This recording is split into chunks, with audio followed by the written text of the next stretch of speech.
Hey there guys, gals, and non-binary pals, it's DMG and welcome back to Blitz, and today we have the pleasure of watching a few more replays sent in by Ultimate Ghost, this time playing in the VK4503. This is the Tier 7 Premium German Heavy Tank that was recently buffed. Now, a lot of people don't know about this tank, and for me it kind of looks like a baby Tiger 2 or a Tiger 2 Hall mixed with a VK4502A turret, right?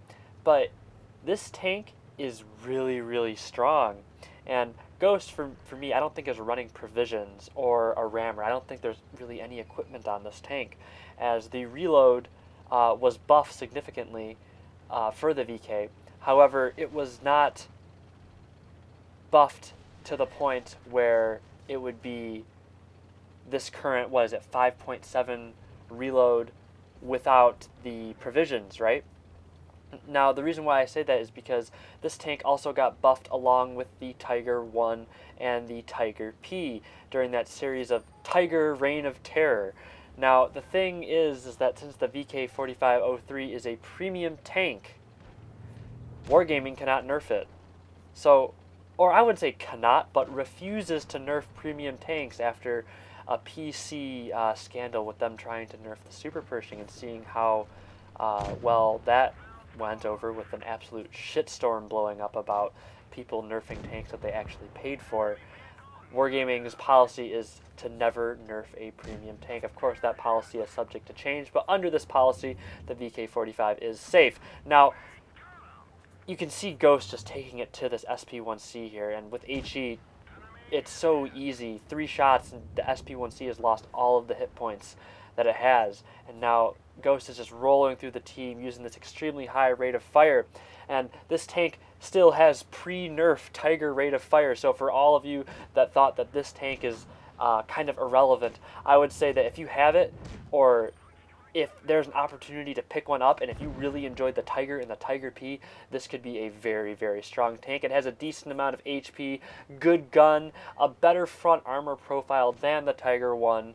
However, it lacks in the mobility compartment compared to the Tiger 1. But regardless, it's still a good tank. It's a variation somewhere between the Tiger 1 and the Tiger P. So if you haven't picked this up, it's good. And you can see right there the gun just going to work with 220 alpha. Nice 88mm right into that AMX 1375 and just taking him out of the game completely. Now, Ghost is in kind of a tricky situation here. He needs to get into the cap. 3 bases are capped for the enemy team, and when 3 bases are being capped, the points tick up extremely fast. So Ghost needs to do something, pushes into that KV over there. But however, I'm not sure that's the greatest move, but PC auto aim taking care of the job perfectly for Ghost in this situation. And he keeps getting hit by this IS. Unfortunately, the angled armor of the VK is not enough to stop 175mm of penetration. Maybe it was good aiming, maybe it was a high penetration roll, maybe it was bad angling, I don't really know. Anyways, 4x zoom working well there for Ghost. Again, another feature of PC doing extremely well in this scenario, being able to track the KV13, keeping him in place. And keep in mind, this is without a rammer or provision, so even though adrenaline is pumping, the VK's high rate of fire is able to just burn down this KV13 with the Type 62 going in for the ram. Great stuff there, Ghost, for a lovely mastery for over 3,000 damage, and I believe 2 destroyed, picking up the Ace Mastery and a nice spare parts bonus as well. Good stuff there, and now we have the pleasure of watching him in the T-34-2. This is the Tier 8 Chinese medium tank that was just recently introduced, and I cannot recommend this tank wholeheartedly in good conscience, because I just don't think it's very good. This reload is, what, 14.5 seconds? Just absolutely ridiculous. And Tier 8 mediums aren't known for their DPM, and, you know, given that condition, right, the T-34-2 is nothing special in terms of DPM, so it's already in a tier of where mediums are quite bland, and then this tank just takes bland to a whole new level. You know, it's like it's white rice. I don't mean to be racist there or anything, but it's quite bland. Anyways, let's continue. Now, what the T-34-2 does have is good alpha compared to any other Tier 8 medium. And while it doesn't have good gun depression, this alpha of 400, if you can peek-a-boom well, the tank will do will do decently for you. And, you know, he's putting in 2 shots against that T-49. And the aim time of this weapon is also very, very good. Now, interesting thing about aim time, I don't think it is as good as a statistic as people think it is. Now, I'm always happy for good aim time. However, the bloom on this gun is horrendous. Now, what I mean by bloom is when you're driving around and turning the turret, right? It's how big the reticle gets. And that for the T-34-2, it's very large, as compared to, say, a Pershing, which is not very large. However, the T-34-2 does have better aim time than the Pershing, so it kind of balances it out. However, in my opinion, I don't think this on-paper balance factor is important, as why would the aiming, right?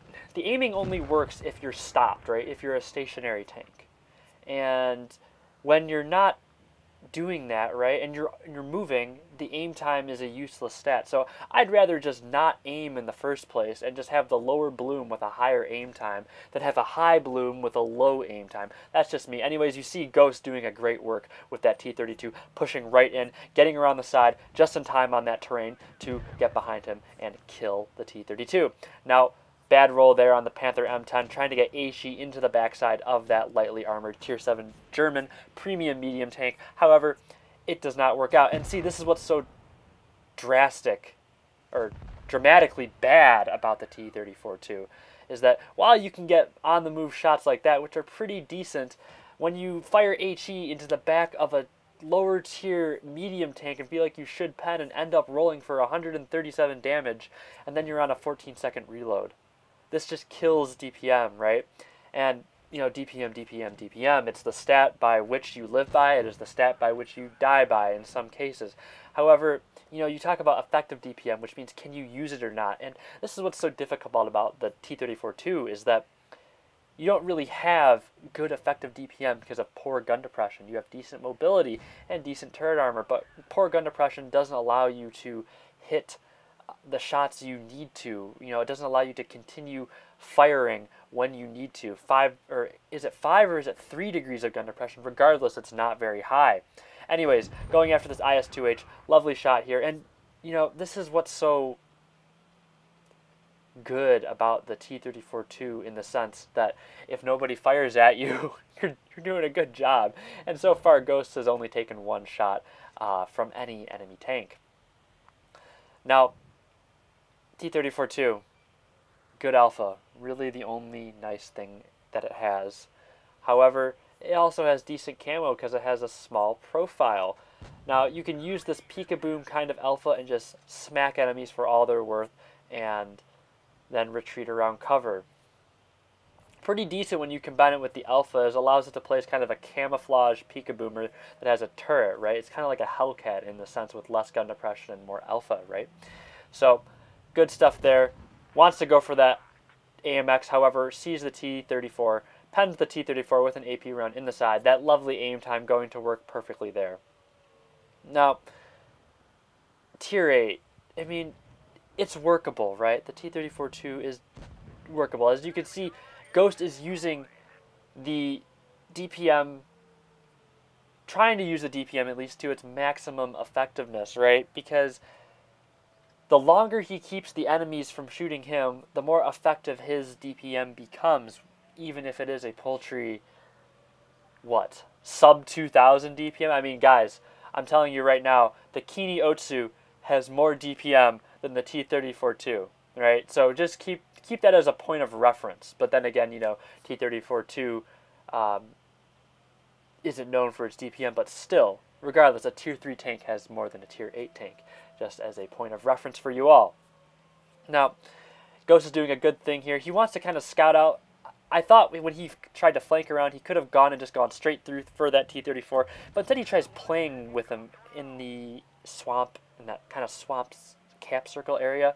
I'm not sure why he'd do that, instead of just rush in, take the shot, and go kill. Then again, playing it safe is never a bad move, right? But then again, the T-34 is continuing to cap out, and on this reload, that's, let's say, 1 second equals 1 cap point. That's another 14 cap points the T-34 accrues. So Ghost does eventually get in the cap and then decides to push down. Poor gun depression means he needs to get down and then engage the T-34. Puts in the final round of the game. I know I wasn't commentating much on the replay as so much as why I dislike the T-34-2, but good stuff there. I mean, I feel like the game was slow enough to where you could watch it. So Ghost picks up a mastery for 4,299 damage and receives a Pools medal for 6 destroyed on the enemy team. Now, this is kind of what I really wanted to feature. Now, someone sent me a replay of the Object 263, and this is Shreth. I believe that's how you say it. Shreth? I don't know. Shreth's 2014. I'll just say 2014. And they are playing from India, and this is most likely on the Asia server. Now, I am not a fan of the Object 263, but this is the YOLO wagon, and this is how you ace the YOLO wagon. Now, Bushka really advocates this tank for its strong frontal armor profile, massive DPM, good trading alpha, and high mobility. However, I do not advocate this tank for its armor weak points, its inflexibility, and seemingly weak ammo rack, which the sides, I mean, if you show your sides, it seems to be lined with ammo, right? And that's never good when you're playing against 183s, which can easily hesh you, right? Not very good time. Now you're going to see 2014 go into this bush immediately, waits for a target. The other Object 263 gets spotted, so 2014 pulls back and decides to take his time. Now, it's important to take your time in tank destroyers, and this is where the Object 263 doesn't really mesh well with me, right? It's not a proper tank destroyer. At tier 10, 460 alpha is not special for a tank destroyer, whereas Yagaroos and 183s are gunning at 800 and 930 respectively on their AP rounds with much higher penetration. And the thing is, you have to take your time with this tank. However, you should also play it as a YOLO wagon, right? So the play styles kind of fight each other, you know, and it's hard to get shots, and this is where the 263 is really inflexible. Of course, this T-54 is not helping on his right, as he is kind of blocking, but the gun arc, the narrow gun arc of the 263 is not doing a good job here. And the big thing about the 263 is that every time that you can shoot them, they can shoot you because you have a weak lower plate, which can be heshed. You have a weak gun shield, which can be penned by medium tank heat. So keep this in mind when you're using Object 263, because every time you can shoot them, they can shoot you. But you can see 2014 here has developed a certain affinity with this tank, as you can see the really small wiggle of his tank every time they're about to shoot, which is kind of masquerading his weak points and keeping the effective angles of his armor high. And now you can see the Object 263's DPM going to work on those medium tanks there. And it's so difficult because the 263 doesn't really have good gun depression either, so he has to stay at a back area where he can put shots. But then again, you're not really using the armor profile well, so like I said, the play style and the paper stats of the tank don't really mesh well for me to wholeheartedly recommend this vehicle. Anyways, 2014 is showing us why this tank is just that good. So maybe I just need to shut up and commentate on his replay. So, he takes a shot somewhere for 545 damage. Now, that could be anything, but he looks at the team menu, and knowing what tanks are in front of him that are spotted, he's able to deduce that the waffle is on the right side. So now he can just make his decisions with a little bit more information. Now, YOLO wagon time, right? He needs to engage somebody. They're starting to drop tanks. It is currently a 5-on-5, I believe. I don't know, but regardless, I can't really see very well. He's starting to put in rounds into the T-95's cupola. Unfortunately, the T-95 was nerfed, which means it's quite weak. I don't think this T-95 understands how to aim, but 2014 is doing the correct thing still by wiggling the tank itself to make it difficult for the T-95 to pen. And another APCR round into the T-95 goes right through the superstructure. RIP Blue Rock 2014, right? Anyway, moving forward, into the 704, wants to kill his Object 263, does a great job playing bumper cars there, using the 704 as an extra obstacle for the 263 to turn around, and now he was able to put in a shot into the side of the 263. Great stuff there. 704 bounces. I really thought that was going to pen because the 704 carries a nasty BL10 with 286 millimeters of base penetration. 2014 types lol in the chat as if to say that the 704 is quite the fool, and unfortunately the 704 cannot get away. and 2014 takes him out of the game. This Waffle comes screaming around, wants to kill something, does get a kill. However, 2014 will take them out of the game with massively high DPM. Will he get it? Needs to chase now, and this is why the 263 is not too good. Doesn't have a lot of gun depression, can't hit that shot, doesn't have a wide gun arc, can't hit that shot either. So anyways, he's going to take out the final enemy, that is the Waffle, with an HE round into the turret using some lovely PC auto aim. Anyways, that's the game. Lovely mastery there from 2014 for 4 destroyed and 6,291 damage, netting a $8,700 credit profit. Great stuff there, guys. Really loved commentating on your replays. Anyway, if you enjoyed that content, please hit that like button and subscribe. And if you didn't, please leave your constructive criticism in the comment section. For those that submitted their master replays, I will be getting to them soon. And I want to say that for any replay, if you want to give us a little rundown of what was going through your mind, right? For those of you that have been featured on channel, just let us know what equipment you were using. Please do that. I think a lot of people want to know, you know, your play style and all of that. So it'll just be good to provide a little bit of insight, because unfortunately, as much as I can commentate, I cannot mind read what you were thinking in the time of the replay. So please feel free to comment with your own thoughts on how you took down that mastery badge. As always, I appreciate the opportunity to share my passion with you today, and I hope to see you next time.